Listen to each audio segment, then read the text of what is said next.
Мөн хөвгтийн гэртээ үрийн солмон ялцахад миний Монгол сэрж угтах тоололтой золгоно.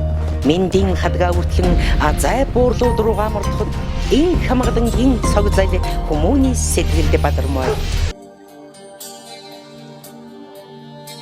Манай хүүхдүүдээ гişin тамилтаа Монголын уламжлалт цагаан сар буюу шин сарын бэлэгдлий болох хэрхэн битүүрдэг, эдэн ундаг, бэлтгэдэг, юуг цээлдэг талаар танилцуулах гэж байна.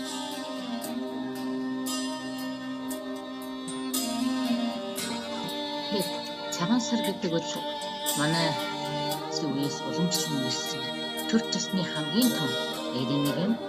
1206 онд Чингис хаан их Монгол улсыг байгуулад цагаан сарыг хавын ихэнх сард мал төлөвлөж дээд цагаа өснөгөө дэлбэрч байх үеэр тэмдэглэл зохилттой хэмээн зарлиг болсон байдаг.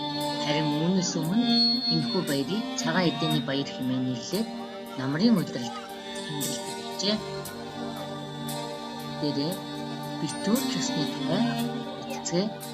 Өвлийн адаг сарын шинийн 30 буюу битүүний өдрийг сар үгүй харанхуй шөнө болдог тул битүүн гэж нэрлэнэ. Уг өдөр бүхэл юмс бүтэн битүү байх учиртай. Энэ нь улирч байгаа ондоо тэгш дүүрэн байсан эрэх жилдээч элбэг хангалуун бүтэн байхыг бэлэгддэг байна. Битүүлэх ёслол нь нар шингэсэн хойно эхэлдэг. Идэ будагаан засаж хаалганы баруун тодхны дээр цагаанчул цэвэр тунгалаг цаас мэс тавьж сайн зүгийн эзэн сахиус орхуудыг нээж өгдөг. Харин зүүн тодгоны дээд талд өргөс шарилж хатгаж өгнө. Энэ нь муу зүгийн ад чөтгөрийн хорлолыг хаадаг ёстой. Үүний дараачаар эдэний дээжээ зүүнээс баруун тийш урж ширээгээ засна. Цайны дээжээ гэрийн эзэндээ барина. Битүүний зоогт харин хоньны бүтэн мах багтана. Битүүний өдөр хийж болохгүй зүйлсийг монголчууд цэрлэх зан үйл гэж нэрлэдэг. Битүүний өдөр бол тэр жилийн хамгийн сүүлийн өдөр болохоор айл хийсдэггүй шүү. Хэрвээ айл хийсэх юм бол ирэх жилдээ бас л адилхан гадуур ирэх тэнэн гэдэг юм байна. Бас айлд хонож болдоггүй. Яагаад вэ гэвэл айлд хонвол амхаа болдог гэж үздэг. Бас нохоо зодож болдоггүй юм байна. Нохоо зодвол муу зүйл болдог учраас задахгүй. Харин ч цадтал нь сайн хооллох хэрэгтэй шүү. Амандаа юм зажилж гадаагач болохгүй. Газарч юм асгаж бас болдоггүй. Тэгвэл яр шарах гарна гэж үздэг. Гэртээ модалцаж хэрэлдэж болохгүй. Битүүний өдөр өлсвөл ирэх жилдээ ч бас өлсдөг гэдгийм байна шүү. Цагаан сарын идээг бор болон цагаан гэж ангилдаг. Бор идээнд бүхэл мах, бууз, банш, сархад багтана.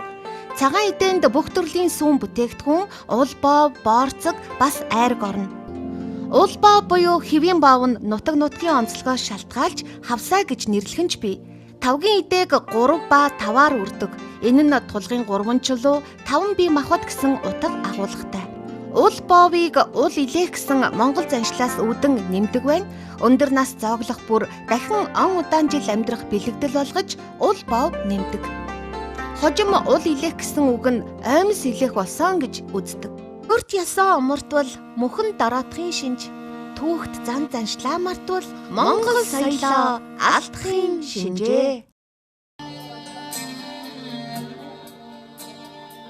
Эсний төвчтэй дээлээ фэйсбүүк гаргаж өмсөд нарны өнгөтэй дурдангид зөв хэрэг үүж өслөө. Саран хэлбэртэй малгайгаар тэр мөн угаан гоёод сайхан жилийн өглөөг амар дараа. Ингээд та бүхэндээ эрдээ бүр жилийн өдрийг төвшүүлээ.